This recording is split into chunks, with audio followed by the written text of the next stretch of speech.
क्या बोल रहे थे आप? प्रणाम स्वामी जी।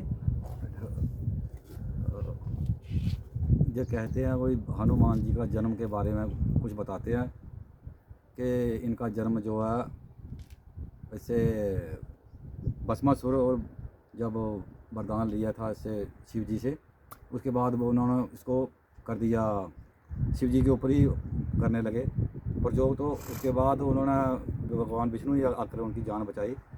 तो शिव जी ने पूछा कि तुम आपने कैसे कैसे किया ये।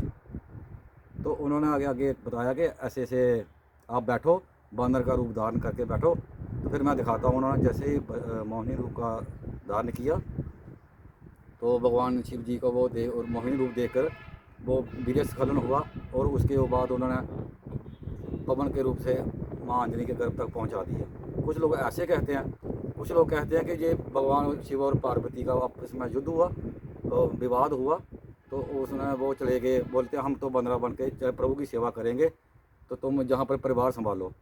तो माता जी कहती हैं कि नहीं, मैं भी आपके साथ ही चलूँगी, वो पूछ बन गए। तो कईयों की और भी कोई धारणा है, इनमें से सत्य कौन सी है?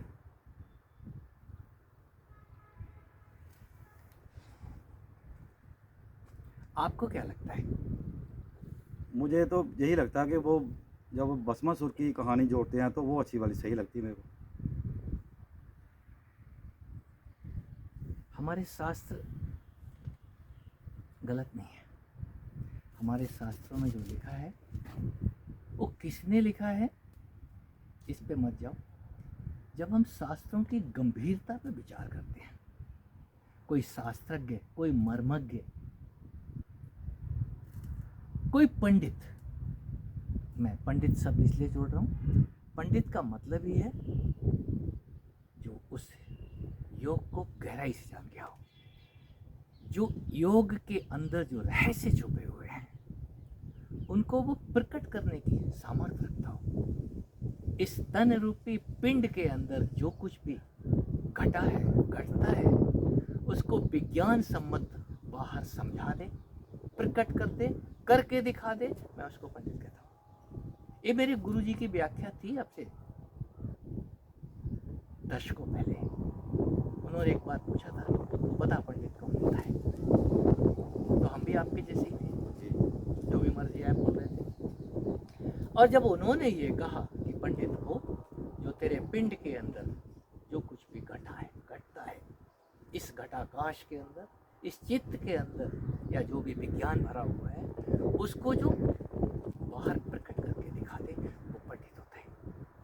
तभी हम कुशल पंडित को अपना गुरु बनाने की बात की है। कोई कुशल ब्राह्मण, कोई कुशल ब्रह्मज्ञ यदि आपको उस गुरु को मिलता है, तभी इन कहानियों का मर्म समझ में आएगा, तब वो मर्म समझाएगा इसके अंदर सच्चाई कितनी है। क्यों? यहाँ कहानियां सुनने वालों की भीड़ है। कथाओं में भीड़ देखते हो ना? जी जी। वो भीड़ किस लिए है? दो कान दिए हैं, एक कान से सुन रहे हैं, दूसरे कान से आउट हो रहा है। हाँ जी, रील्स बन रही काफ़ी, बस वहाँ रीलें हंसी बना रहे मजाक हैं। बढ़ रहा। तो जो भी है, ऐसा नहीं कि उन कहानियों में सच्चाई नहीं है। कोई उन कहानियों को सुन कर के ही अपने अंदर पलटा है कि मैं कब तक सुनता रहूँगा। सुन सुन के जब कान सुन्न होने शुरू हो जाए कि भाई पक गया मैं तो सुन सुन के, सच्चाई क्या है, तो कोई पंडित, कोई ब्राह्मण, जिसको आप गुरु कह सकते हैं, वो आपको आपके अंदर ही उस चीज को खोजने की बात करेगा। यहीं से तपस्या जैसा सब शुरू होता है। इतना ही बोलेगा कि भाई मंत्र बतेरे हैं तेरे पास, दुनिया भर से जप लिए हैं, मैं तो मंत्र नहीं देने वाला, लेकिन तेरे अंदर जो गूंज हो रही है शब्दों की, जो कोलाहल हो रहा है ज्ञान का, जो तूने सुन रखा है, इसको मंथन कर। ये तेरे किसी काम का नहीं है, क्योंकि वो जानता है सुना हुआ किसी भी काम का नहीं है। आज सुना हुआ किसी काम का नहीं है तो वो बोलेगा इसको छोड़, अपने अंदर जो तेरे धुनियाँ उठ रही हैं, तो बाहर का सोहम छोड़, बाहर का सोहम छोड़, अपने अंदर से कुछ तो उठ रहा है ना। जब हम उस कुछ की तरफ ध्यान देते हैं तो अंदर का कोलाहल हमें सुनाई देता है। मेरे अंदर तो वासनाएं भरी पड़ी, जी बिल्कुल। काम भी है, क्रोध भी है, लोभ भी है, मोह भी है, और अहंकार तो वो कहाँ दिखाई देता है? हमारे भी नहीं मरता। ओ मारे भी नहीं मरता। तो यहाँ मरा क्या? ना काम मरा, ना क्रोध मरा, ना लोभ मरा, ना अहंकार मरा, कुछ भी तो नहीं मरा। और हम कथाओं में सुन सुन के और अहंकारी हो जाते हैं। पंडित जी ने बोला तो सही बोला होगा, और हमारे गुरु जी भी हाँ में हाँ मिला रहे हैं। तो कोई गुरु जी हाँ में हाँ क्यों ना मिलाए, क्योंकि वो भीड़ से जिंदा है ना भाई। तुम आओगे नहीं तो उसकी रोजी रोटी नहीं चलेगी, तो वो हाँ में हाँ मिलाएगा। कोई मेरे जैसे पंडित फिर हाँ में हाँ नहीं मिलाता है, क्या करे, क्योंकि मेरे पास है ना, चने हैं, पानी है, गन्ने हैं, खेती बाड़ी है, मेरा काम चल जाएगा। तो मैं झूठी हाँ में हाँ क्यों मिलाऊं। अब बात आती है तुम्हारी, तुमने जो कहानी बताई है भस्मासुर, मैंने भी सुनी। भस्मासुर ने वरदान ले लिया भगवान शिव से। वरदान क्या था, जिसके सिर पे भी हाथ रखूंगा वो भस्म हो जाए, बस मैं इतना ही वरदान चाहता हूँ। तो भोले हैं ना वो हमारे शिव को हम भगवान शिव कहते हैं, वो अतिशय भोले हैं।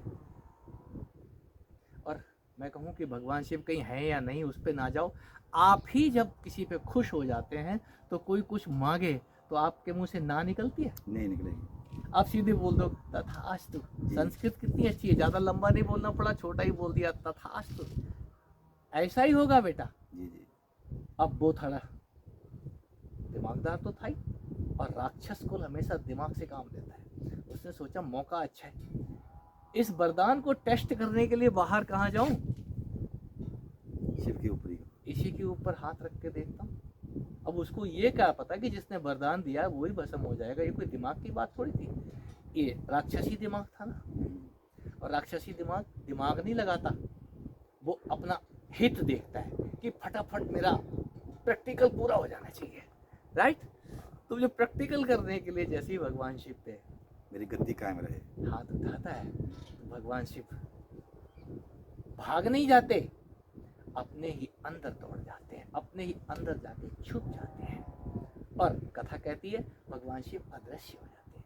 हाँ, कोई पहाड़ में बोलते हैं, कुछ भी कह दो, कोई पहाड़ में बोलता है, कोई बोलता है भगवान शिव भागे भागे फिर रहे थे, भगवान विष्णु को याद किया। चलो मान लेते हैं थोड़ी देर के लिए कि भगवान विष्णु को, विष्णु कौन, कोई तो गुरु होगा ना उनका, भगवान शिव के भी गुरु हैं। भगवान शिव भगवान विष्णु को अपना पिता, अपना गुरु, अपना सब कुछ मानते हैं। तो जब उनकी शरणागत की बात आई कि प्रभु ये तो गड़बड़ कर दी मैंने, बोला हूं ना, गलती तो हो ही गई, अब आप संभाल करके, तो नतीजा क्या निकलता है, भगवान विष्णु करें तो करें क्या, उपाय तो खोजना पड़ेगा ना। तो दिमाग जिसको बोलते हैं ना, वो दिमाग देने वाले हैं, सुपर आईक्यू के भी आईक्यू है वो, हैं सबको सब कुछ जना देने की ताकत अगर किसी में है तो अणु, हम विष्णु की बात ना करें, अणु वो इतना सूक्ष्म है कि दिखाई नहीं देता, और वो इतना विराट है, वामन बन जाए तो सब कुछ कर दे, राइट। तो उन्होंने फटाफट अपना वो सुंदर सा रूप बनाया और ठुमक ठुमक करके चल पड़े। कहाँ जा रहे हैं, वो भस्मासुर जो ढूंढ रहा है ना इधर उधर, उसके सामने जाके खड़े हो जा रहे हैं। ओ भाई क्या बात है, उसने बोला भाई मैं, तू कहाँ से आ गई बीच में, मैं तो वरदान टेस्ट कर रहा था। तो वो हाथ लेकर के मोहिनी की तरफ बढ़ता है कि इसी के ऊपर रख देता हूँ। तो मोहिनी माँ इतनी सुंदर है, मैं माँ सब जोड़ता हूँ हर स्त्री के लिए, चाहे वो किसी रूप में है, वो माँ है, और माँ तो सुंदर होती है। वो भूल गया ये माँ है, और उतने सुंदर रूप के देख के एक बार ठिठक गया, यार नाचने लगा, यार ये क्या है। तो वो नाच तो रही थी, बोला भाई मैं सब कुछ देने को तैयार हूँ, तो मेरी हो जाओ, हाँ। तो बोले ठीक है तुम्हारे हो जाएंगे, तुम जैसे हम कर रहे हैं वैसे तुम करो, जैसे हम नाच रहे हैं वैसे तुम नाचो। तो राक्षस निपुण होते हैं किसी भी कला में, आज भी यदि कहीं निपुणता देखनी है तो ताता थैया करने वालों के नजदीक पहुंच जाओ, राइट। और वहाँ माँ खड़ी हुई है साक्षात, जो सबको नृत्य सिखा रही है, पूरे जगत को नचा रही है। क्या सूरज चांद सितारे धरती सब अंबर सब नाच रहे हैं यहाँ पे उसके एक इशारे पे, और वहां वो खुद खड़ी हो जाए आकर के। तो काम को सिद्ध करने के लिए, काम मेरा बन रहा है तो एक ठुमका लगाने में क्या जाता है, बोला यस जैसे तू करेगी वैसे हम करेंगे। नतीजा क्या निकला आपने भी देखा, ताता थैया हो रही थी वहाँ पे, और वो भस्मासुर के, पहले तो वो अपना नाचते नाचते अपना हाथ अपने सिर पे रखती हैं, तो वो नकल तो करनी है ना उसने, अपना सार हाथ जैसे ही उसके सिर पे गया तो काम तमाम हो गया।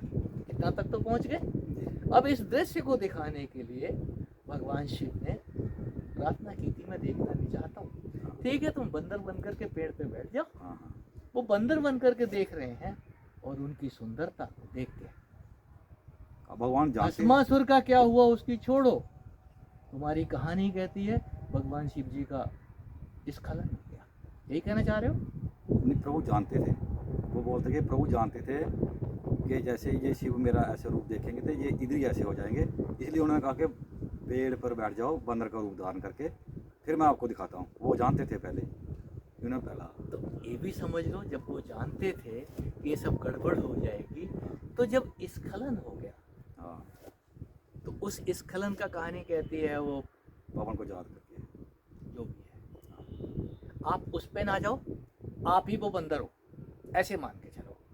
जब आपका वो सीमेन, जिसको आप रज बीरज की बात करें, जब वो स्खलन मोड में आता है तो आपकी सांसों का हाल क्या होता है? तेज आपकी सांसें उखड़ती कि नहीं उखड़ती? हाँ, तेज हो जाए। यदि सांसें आपकी उखड़ रही हैं तो पवन पुत्र तो एक्टिव पहले ही हो गए, वो तो पैदा पहले ही हो गए हैं।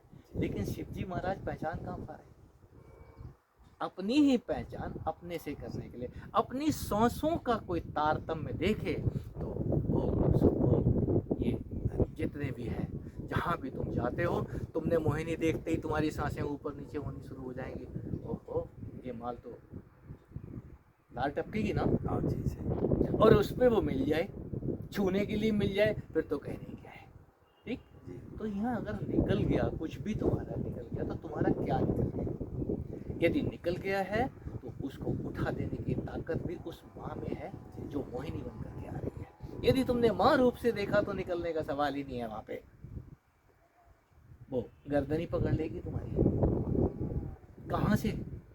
जिससे वो निकलता है तुम्हारा सामान सट्टा, वहां भी एक गर्दन है तुम्हारे शिवलिंग में गर्दन। जी तुमने कभी गर्दन पकड़ी है उसकी? यस, ये योग विज्ञान है अंदर का। जो भी उस शिव योग से गुजरते हैं तो कहीं उस शक्ति से रूबरू तो हो जाओ। कोई भी मास्टर आपको उस ताकत से रूबरू कराता है, सही। और जब रूबरू कराता है तब तुम समझते हो कि तुमने अगर हाथ में पकड़ भी लिया है तो जो कुछ भी करोगे तुम करोगे तो फिसलोगे, तुम्हारा निकलेगा। उसको करने दो ना, जो खेलने वाली है जी जी उसको नाचने दो, और वो नाचेगी तुम्हारे साथ, तो वो निकालेगी नहीं बाहर, उसको स्तंभित कर देगी, रोक देगी। हाँ, बिल्कुल सही। हमने जितने भी शिवलिंग बनाए हैं वो खड़े बनाए हैं। ऊपर को कोई पड़ा शिवलिंग बता दो मुझे आज तक। तो तुम्हारे तन के अंदर भी वो खड़ा शिवलिंग है। वो पड़ा तो तब हो जाएगा जब तुम्हारा सामान सट्टा निकल गया, तो वो स्तंभन पावर है। उसी को मैं कुंडलनी कहता हूँ, उसी को शक्ति कहता हूँ, उसी को मैं माँ कहता हूँ। और जब वो थामे तो इस तन के अंदर वो हलचल होती है। तुम पिछले 24 घंटे में क्या देख रहे थे? तुम्हारा सिर क्यों हिल रहा था? तुम्हारी आंखें क्यों बोझिल हुई जा रही थी? नशा कर। क्या तुम्हारे को काम सवार हो रहा था उस टाइम पे? काम अपने आप ही नतमस्तक हो जाता है। हमने भगवान शिव के ऊपर शेष नाग दिखाए हैं, वो काम है पीछे से। क्यों? वहाँ काम अपनी सर्वोच्च अवस्था में है, छाया कर रहा है, सवारी दे रहा है। सिंह की सवारी, सिंह सवारी नहीं है, वो सिंह की सवारी। तुमने कुंभ मेले में देखा है? कोई अपनी उसमें डोलों में डंडा लपेट रहा है, कोई डंडे पे बैठा है, कोई कुछ कर रहा है, कोई आदमी चढ़ा रहा है पीछे से। ठीक है, अगर किसी को मजा ना आ रहा हो तो वैसा करेगा। जी वो आनंद की जगह आनंद कंद है वो। अरे वो कंद को तुम समझे कितना? हम कंद को तो नहीं समझे, उसको तोड़ मरोड़ के मारने पे तुले हुए हैं। जरा जिंदा करके डंडा लपेट के दिखाओ ना उसके अंदर, उस जिंदा सांप में जरा डंडा लपेट के दिखाओ, हैं? फिर बताना कि क्या हुआ। उस जिंदा सांप पे तुम बैठ के दिखाओ ना, उस जिंदा डंडे के ऊपर बैठ के दिखाओ। जिंदा डंडे पे जो बैठता है, सिंह सवारी। माँ पहले शूल पे बैठाती हैं, टेस्ट करती हैं तो बैठने लायक है कि नहीं है, तभी वो लिंग से शिवलिंग की भाषा समझाती है। यही तेरा शिवलिंग भगवान शिव का अस्त्र है, और इस अस्त्र को वो संभालना सिखाती है। कृष्ण की लाठी और कमर, ठीक। इशारा समझो, तुम्हारी लाठी में दम नहीं होगा तो तुम्हारी कमर कमजोर हो जाएगी, याद रखना। यहाँ लाठी और कमर की कहानी है। यहाँ लकुटी और कामरिया पे राजती हूँ पुर को तजदारों। इस लाठी और इस कमर के लिए मैं कुछ भी करने को तैयार हूँ। ये रस खान की बाड़ी, ये मेरी बाड़ी है। मैं उसी लाठी की बात करता हूँ, उसी शिव तत्व की बात करता हूँ, और उसके साथ माँ पार्वती ही उस शिवलिंग का निर्माण करती है। जब शिशु पैदा होता है तो माता मालिश करने के बाद उस सुसु को चूमना नहीं भूलती, अपने बच्चे की सुसु को प्यार करती है। क्यों? क्योंकि उसने बनाया है लौंडा, मेरा लौंडा हुआ है। तो कहीं लौंडे से लौंडा ही आता है? और किसी माँ में, किसी लड़की में, इसीलिए माँ छुपी हुई है। भविष्य की वो माँ है, भविष्य के लौंडे तैयार करेगी, भविष्य के शिवलिंग तैयार करेगी। और जब शिवलिंग होंगे तो याद रखना, भगवान विष्णु ही भगवान शिव है और भगवान शिव ही भगवान विष्णु है। मजेदार कहानी है। जो अंदर उतरा उसने भेद अलग कर दिया और खुद दास तभी बनता है। यहाँ सिंह से दास बनने की कहानी है। जो भी यहाँ सिंह बनने आया वो पहले सींग डालती है तुम्हारे अंदर, तुम्हारा ही सींग तुमको दिखा देगी। तू यदि सींग नहीं लगा सका, इसीलिए हम बोल रहे हैं ना, सिंह के सींग नहीं होते ना, जी नहीं होते, सिंह कहा जाता उसको। यस, सिंह सवारी, सिंह पे सवार है। किसके? सिंह की गर्दन पे सवार है। ये इशारे हैं अंदर के, और जब समझ जाओगे उस दिन कहानियों पे अटके नहीं रहोगे। पेट भर गया? जन्म जन्म चाहिए समझने के लिए, जन्म जन्म चाहिए इस बात को समझने के लिए। हमारी तो तौबा तौबा जी। जन्म जन्म नहीं चाहिए, एक जन्म काफी है। उठ गए हो तो सुबह से लेकर के शाम तक इस अद्भुत कुंभ के अंदर बैठ के देखो। तुम इस घड़े के बाहर बाहर घूम रहे हो, परिक्रमा कर रहे हो। गणेश जी भी परिक्रमा कर रहे हैं तो बाहर बाहर कर रहे हैं उस चूहे पे। ये नीचे शिवलिंग में तुम्हारा चूहा ही है। कोई इसकी सवारी करना शुरू करता है, गणेश सरीखा पकड़ के गोल गोल घुमाता है। ठीक है? किसकी परिक्रमा है? माँ यशोदा के हाथ में 4 अंगुल की रस्सी है, उस काम से बांध रही है। तू बना रहे इधर ही। कोई कृष्ण खोल के भाग जाते हैं। किस लिए? बड़े हो गए ना, 12 साल के हो गए ना, तो 12 साल के बच्चे के अंदर काम सजग हो जाता है। जी जी। उसको फिर वो मटकियां दिखाई देने लग जाती हैं। सही, बिल्कुल बात सही। 12 साल, और कुंभ 12 साल के बाद ही आता है, पूर्ण कुंभ। वहां संगम, बोल राधा बोल, संगम होगा कि नहीं? संगम कब होगा? पहले राधा को पैदा करो, पहले राधा को पहले मना तो लो संगम करने से पहले। तो संगम 12 साल के बाद ही हम गुजरे हैं उस पीड़ा से जिसकी हम बात कर रहे हैं। प्रैक्टिकल की, यहाँ प्रैक्टिकल है, ये लाइफ में प्रैक्टिकल है। आप प्रैक्टिकल करके गुजरो। सारी कहानियों के मर्म आपके अंदर से, ये विज्ञान आपके अंदर का है। ठीक ठीक बाबा जी, बिल्कुल। और कुछ बचा? बचेगा तो फिर आएंगे हर दरबार में। ठीक है, बहुत अच्छी बात, थैंक यू।